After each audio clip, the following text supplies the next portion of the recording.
আমাদের জীবনের প্রতিটি দিন, প্রতিটি মুহূর্ত যেন একটি গল্প। কিছু গল্প হাসায়, কিছু গল্প নীরব কান্না হয়ে থাকে, কিছু গল্পে আমাদের প্রিয়জনদের আনাগোনা ছিল, আর কিছু গল্পে আমরা একা হয়ে যাই। জীবনের সেই বসন্তের কথা মনে পড়ে, যখন বন্ধুরা ছিল পাশে, হাসাহাসি ছিল, আর কোনো কিছু নিয়ে কোনো চাপা ছিল না। আমরা ভাবতাম এই বসন্তকাল কখনোই শেষ হবে না। কিন্তু জীবন তো বসন্ত হয়ে থাকে না। জীবন বদলে যায়। হঠাৎ করে শুরু হয় বিষণ্ণতার বর্ষা। অনেক প্রিয় মানুষ চলে যায়, বন্ধুত্বের সম্পর্কগুলো ফিকে হয়ে যায়। সেই হাসিগুলো এখনও স্মৃতিতে পরিণত হয়েছে।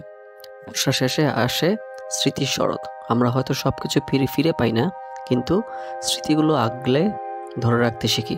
মনে পড়ে সেই দিনগুলি, আর স্মৃতির ওপর ভর করে এক নীরব শান্তি খুঁজে পাই। জীবনের এই বসন্ত, বর্ষা আর শরৎ পেরিয়ে আসে এক নতুন ভোর। জীবন আমাদের কতটা কাঁদিয়েছে তা আর ভাবি না, বরং সামনে কি আছে তা নিয়ে আশাবাদী হই। কারণ জীবন মানেই নতুন করে স্বপ্ন দেখা।